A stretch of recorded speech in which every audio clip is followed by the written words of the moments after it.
دوستو میں ہوں ڈاکٹر عبدالجبار خان اور آپ یوٹیوب دیکھ رہے ہیں۔ دنیا میں آنے والی تبدیلیوں میں سب سے بڑی تبدیلی عجیب و غریب ہے کہ متحدہ عرب امارات دبئی ابوظہبی اینڈ کمپنی شیخ محمد بن زید شیخ زید بن سلطان ال نہیان کے بیٹے وہی آج کل لیڈ کر رہے ہیں یو اے ای کو۔ وہ اچانک پہنچتے ہیں وہاں پر دہلی، اور دہلی میں مودی سے وزیر اعظم مودی سے ملاقات ہوتی ہے اور $200 بلین تجارت کی بات ہوتی ہے۔ پاکستان کو $2 بلین بھی بڑا مشکل سے ملتا ہے ان لوگوں سے جن کے پاس اللہ نے تیل کی دولت دے دی ہوئی ہے۔ $2 بلین $3 بلین پاکستان جو ہے وہ بھیک مانگتا رہا، ان سے مدد کے لیے تعاون کرتا رہا، لیکن ان کو تو سوٹ وہی کرتا ہے امریکہ اور انڈیا، جو ان کی گردن پہ ہاتھ رکھ کر پیسے نکلوا لیتے ہیں ان سے، اور نکلوا رہے ہیں۔ ناظرین آپ دیکھیے پاکستان کیا نہیں دے سکتا ان عرب ممالک کو، لیکن ان کے آپس میں اختلافات زیادہ ہے۔ ایک اسرائیل کے ساتھ ہے، ایک اسرائیل کے خلاف ہے۔ یہ یو اے ای جو ہے متحدہ عرب امارات، یہ بوگی کیری کر رہا ہے اسرائیل کی۔ انہوں نے ایک بہت بڑا مندر بھی بنایا ہے وہاں پر، اور اس کا افتتاح کرایا مودی کو بلا کر انہوں نے۔ تو یہ تو جیسے بھی ہیں آپ کے سامنے ہیں، کہتے ہیں ہم کہ مسلمان ہیں، عرب ہیں۔ Satellite technology, computer technology, science and technology میں، ہتھیاروں میں، اسلحہ میں، دفاعی معاہدہ ہو گیا، کیونکہ سعودی عربیہ آ گیا ہے ترکی اور پاکستان کے ساتھ، نئے نیٹو کی بات کی جا رہی ہے۔ تو یو اے ای نے دیکھا کہ میں تو اسرائیل کا ایجنڈا کیری کرتا ہوں، تو اسرائیل کا ایجنڈا کیری کرنے کے لیے انہوں نے ہندوستان کا انتخاب کیا اور ہندوستان سے جا کے مذاکرات کر لیے، اور مودی نے کہا جی ہم آپ کو فوجیں دیں گے اسرائیل کے لیے۔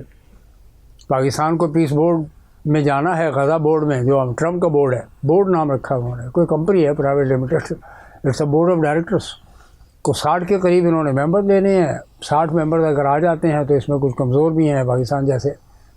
فوجی طور پہ اگر مضبوط ہے پاکستان تو معاشی طور پہ بہت ہی کمزور ہے، بلکہ پھکڑ ہے، بینکرپٹ، یعنی میں تو کہتا ہوں پاکستان ہو چکا ہوا ہے۔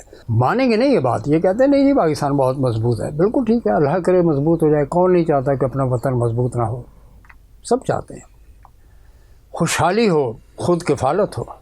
کوئی نہیں چاہے گا کہ پاکستان غریب رہے، ناٹ ایٹ آل۔ یہاں گورننس کا ایشو ہے سر، پولیٹیکل لیڈرشپ ہو یا ڈاؤن دا لائن ماضی کے جتنے بھی ملٹری لیڈرشپ تھی اور رولرز تھے، سب کے سب میزربلی دے فیل ٹو ڈیلیور۔ اسی کا نتیجہ نکلا کہ کیومولیٹو طور پر 50% سے زیادہ لوگ غربت کے اندر، 13 کروڑ 12.5 کروڑ عوام 25 کروڑ میں سے 25 کو ایکسیڈ کر گئی ہے پاکستان کی آبادی، 25 سے زیادہ ہو گئی ہے۔ تازہ ترین فگر بتا رہا ہوں آپ کو میں۔ تو پاکستان کو کہا گیا کہ جی ممبرشپ لیں بورڈ کی اور $1 ارب بھی دے دیں۔ اور بھائی یار پاکستان کے پاس اتنا پیسہ ہوتا تو پھر قرضہ ادا کرتا نا۔ یہ تو ہینڈ ٹو ماؤتھ ہے، ڈیلی بیسس پر کہتے ہیں جی پراسپیرٹی آ رہی ہے پاکستان میں۔ ڈیلی بیسس پر پاکستان کے پاس اتنے پیسے نہیں ہیں۔ $255 ملین کا کرنٹ اکاؤنٹ ڈیفیسٹ ہے، یہ کل کی تازہ ترین خبر دے رہا ہوں میں آپ کو، کل اسٹیٹ بینک سے فگر لیا میں نے۔ یو اے ای انڈیا کی گود میں چلا گیا، انڈیا یو اے ای کی گود میں چلا گیا، دونوں مل کر اسرائیل کی گود میں چلے جائیں گے۔ پاکستان کی فوج میں جاتی ہے نہیں جاتی ہے۔ تو پہلے آپ نے ہوسٹائل انوائرمنٹ کریٹ کر لیا ہے، اسرائیل بھی مارے گا آپ کو اور انڈیا بھی مارے گا آپ کو۔ تو پاکستانی فوج اس لیے نہیں ہے کہ وہ ناگہانی جو ہے وہ یعنی جا کر اپنی جانیں دے دے، نہیں، بالکل نہیں۔ پاکستان کی فوج بہت عزیز ہے ہمارے سراخوں پر، ہمارے ماتھے پر، قابل احترام ہے وہ لوگ جو اپنی جانیں دے رہے ہیں۔ پٹنگ اسائڈ آل پالیٹکس، میں اس پالیٹکس میں جاننا نہیں چاہتا کہ پی ٹی آئی کیا کہتی ہے اور جنرل عاصم منیر اور فوج کیا کہتی ہے۔ فوج is very dear to us, very close in our hearts, ہمارے دلوں کے اندر بستے ہیں یہ فوجی جوان۔ میری فیملی کے لوگ ہیں، آپ کی فیملی کے لوگ ہیں۔ ہر تیسرا چوتھا پانچواں گھر جو ہے وہ اس میں فوجی جوان بیٹھا ہوا ہے۔ تو جناب یہ ہے صورتحال کہ انہوں نے $200 بلین کا ٹریڈ کی بات کی ہے، 100 بلین سے زیادہ۔ اسٹوڈنٹس ویزا وغیرہ کی بات کی ہے انہوں نے، غزہ پیس فورس کی بات کی ہے، اور یہ سب ہو رہا ہے کہ یار ایک اسلامک نیٹو کی طرز پر ایک اسلامی فورس کا بلاک بن رہا ہے سعودی عربیہ، ترکی، پاکستان۔ کاش کے بن جائے، اور اس میں کیوں نہیں بحرین، کویت، ملیشیا، انڈونیشیا بھی آ جائیں۔ It should be a beginning of a very big force۔ کسی کی جرت نہ ہو عالم اسلام پر قبضہ کرنے کے، اس نے نائجیریا پہ حملہ کر دیا امریکہ نے۔ دنیا بلاکس میں جائے گی آگے آگے جا کر، دیکھیے گا۔ Russia, China have emerged very solidly. BRICS کا فورم ہو یا ادروائز ان دونوں ممالک کی آپس میں انڈرسٹینڈنگ ہو, صدر شی جن پنگ کی اور صدر پیوٹن کی. لیکن حیرت ناک اور افسوسناک بات یہ ہے کہ with in South America and with in Europe ایک کانفلکٹ کھڑا ہو گیا ہے جو کہ جس کے بانی ہیں ٹرمپ, پریزیڈنٹ ٹرمپ صاحب. انہوں نے اپنے ہی الائز, اپنے ہی ساتھیوں کے خلاف کام کرنا شروع کر دیا. بڑی حیرت ان لوگوں کو. گفتگو سنیں آپ, ڈنمارک کی وزیر اعظم کیا فرماتی ہے اور آپ کے یہ برطانیہ کے وزیر اعظم کیا کہتے ہیں. کینیڈا ابھی ہو کر گئے وزیر جو ہیں وہ چائنا کا وزٹ کیا انہوں نے, پھر ادھر گلف میں آ گئے ہیں وہ. تو نئے کاروبار, نئے سلسلے, نئی معاشی یعنی صف بندیاں جس کو کہا جائے ہو رہی ہیں. اور اکنامک فرنٹ پر اگر ترقی کر رہا ہے معاشرہ تو سمجھ لیجئے کہ وہ ڈیفنس میں بھی ترقی کرے گا, کیونکہ ڈیفنس نیڈز منی, ڈیفنس نیڈز فائنینسز چاہیے, مال و زر چاہیے, مال چاہیے, خود کفالت چاہیے اپنے آپ کو مضبوط کرنے کے لیے.